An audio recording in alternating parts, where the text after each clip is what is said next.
Here's the thing. Is yeah, I got problems. We all got problems. But what you do when you're faced with the hard times in your life is what you're made out of, is what you become. You don't become great by getting everything handed to you. No, that's not a reality. What happens is you go through the struggles, you go through the hardest moments in your life, and then you find out what you're made out of. You find out how much fire you can go through in your life.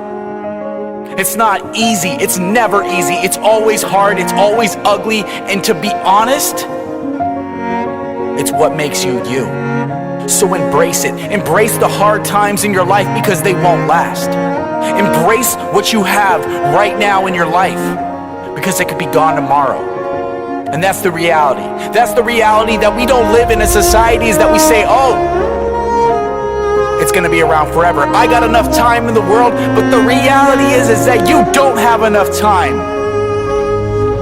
Your phone's on some kind of percentage that you don't know when it's gonna turn off and shut down forever. That's your life. You could be on your deathbed tomorrow, and there's not enough people out here preaching this message saying, live your life to the fullest. Take risks. Make the commitment. Push yourself past your boundaries. No, they don't want you doing that. They want you in your 9-to-5 job where you hate your life and you're miserable. Why? Because it benefits them. And that's the sad reality is that you spend paycheck to paycheck without ever getting ahead. And you're stuck and you're trapped. And there's people out there that are gonna preach the opposite, say, you know what, live beneath your means. It's not about a paycheck. It's about your happiness because you only got a certain amount of time on this earth to affect a certain amount of people. So start putting your effort into something you believe in.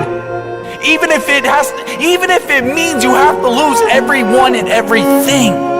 That's the problem. People aren't willing to risk. You're not willing to risk your happiness for a year towards a goal that you know you believe in.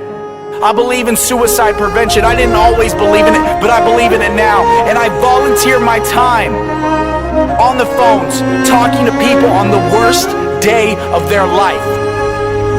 And it's hard, but it's needed. For me, it's what I'm good at. I know it's making a difference. How are you gonna make a difference in this world? You only got a certain amount of time. Start utilizing it.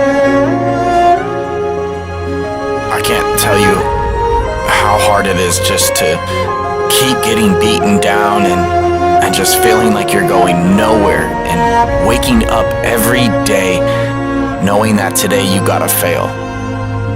Today is the day that you have to wake up and things aren't gonna go the way that you want them and you're not gonna accomplish what you set out to do, but you just might get a little bit closer. Maybe. And that's the hardest thing for people, and that's the hardest thing for me is just to wake up and admit that I'm gonna fail, admit that I'm gonna do something wrong, and then I'm gonna screw up. I feel that I'm such a lone wolf in this life because I have the dedication just to constantly make mistakes. And I do it in my relationships, and I do it in my businesses, and I do it in my life, and I learn from my mistakes. That's the difference, is that I don't keep making the same ones.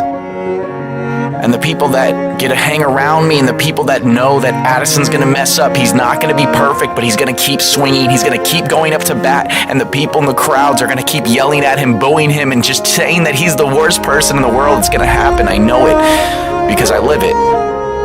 I constantly wake up with that, knowing that that's what I do. That's who I am. And I've accepted my flaws and my failures.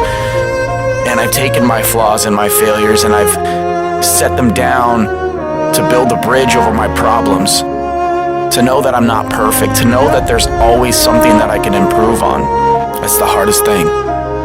Just to keep swinging. To get up there and swing with all your might, even though you might not hit that ball. Just to keep going. To get up to the plate, to not listen to the naysayers, to the people who say you can't do it. Give it your all and take that swing. I know it's not easy. I know you might miss. I know you might fail. But I need you to step up there. And I need you to swing with all your might. I need you to give it the best shot you got. Because if I can live my life and not be worried about the criticism and the hate and the reviews and the negative and the naysayers, and so can you.